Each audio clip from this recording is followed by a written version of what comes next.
Manny Machado, Manny Machado, Manny Machado. That's all you hear around Dodger Stadium these days, the name whispered by players, barked by ushers, and planted firmly in the form of questions by sweaty fans searching for a breeze advertisement. When are the Dodgers going to trade for Manny Machado? How can the Dodgers survive if they don't make a deal for Manny Machado? As the July 31st trading deadline approaches, those questions are increasingly followed by answers, the request for the available Baltimore Orioles shortstop approaching a full-throttle demand. Get him now. Whatever it takes. The Dodgers need to go for it. He's the only answer. Actually, no, he's not. For what might be the first time in this column's renowned history of shamelessly playing general manager for every team in Los Angeles, I'm here not to stir the hysteria, but quell it. For once, I'm pushing for the Dodgers to pursue baseball's most glamorous prize only if they first focus on several gritty ones. You want to chatter some names? Try these names: Zach Britton, Jerry's Familia, Raisel Iglesias, Kyle Barraclough, Brad Ziegler. You've heard of some of them, right? You can find them at the end of games, at the bottom of the box scores, and squarely in the middle of the Dodgers' potential championship hopes column. Dodgers have a history of making trade deadline deals and need to deal for another Manny by Dylan Hernandez. July 13, 2018, 11 p.m. They are all accomplished and potentially available relief pitchers. They would head straight to a Dodgers bullpen that desperately requires some straightening. The Dodgers need a seventh-inning guy. They need an eighth-inning guy. And they need both of them more than they need Manny Machado. Machado would be great. Machado would solidify the lineup. Machado would be a star.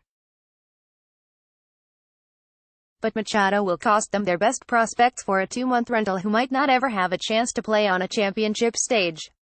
He could cause them to part with the next Corey Seager, the next Cody Bellinger, the next Walker Buehler, a high cost for someone who cannot deliver alone. Because, even with Machado, the Dodgers cannot survive the postseason without beefing up their middle relief. Advertisement. They saw it last October. They felt it this season. And they witnessed it Saturday in a 5-4, 10-inning loss to the Angels. Alex Wood, the Dodgers starter, settled down after early struggles to allow only 2 base runners in his final 15 batters, leaving in a 3-3 tie after 6 innings. 3 batters later, the Angels led 4-3 after recently acquired journeyman Dylan Floro gave up a shot into the left field pavilion by Justin Upton. The thick Dodger Stadium air was quickly filled with boos, because fans have seen this before. In the 7th inning, the Dodgers have been outscored 52-36, the start of a disturbing, late-inning trend. In the first 6 innings, they've outscored opponents by 71 runs, or about 12 total runs in each inning. In the last 3 innings, they've outscored opponents by only 10 runs, barely 3 runs in each inning.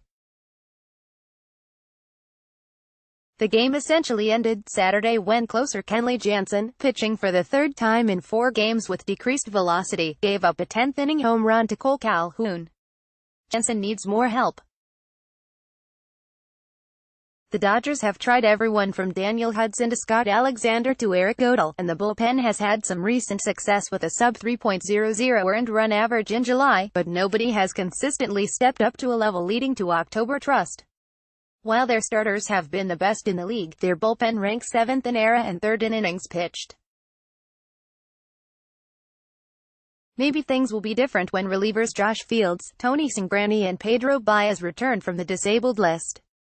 Wait a minute, we're all waiting to be saved by Baez? If Machado showed up, he would immediately be the Dodgers leader with 23 home runs and 64 runs batted in.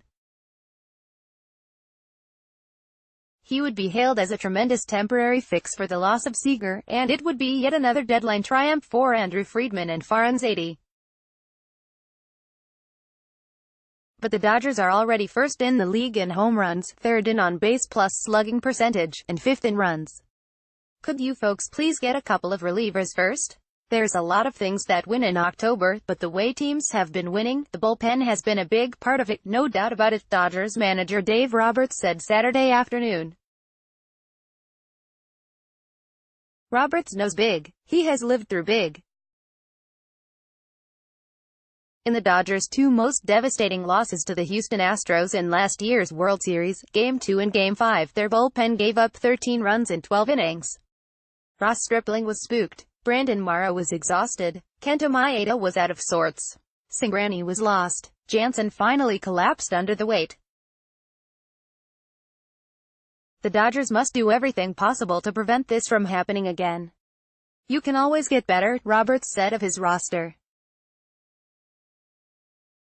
"Our guys, front office, have been very good and they've shown they can do whatever makes our team better. The folks in the Dodgers front office have been brilliant this season by being calm. They could have thrown prospects into the pot for a big trade when Seager was injured, but did not. They could have chased a starting pitcher when Clayton Kershaw went down, but did not. The thing that I'm most proud of is, there was no panic, there was just kind of staying the course," Roberts said. "Where we're at, it's a good thing." Buoyed by a mixture of cast-offs and veteran consistency, they will indeed enter the All-Star break as the team to beat in the National League. But this year's stakes are higher. This is about late October.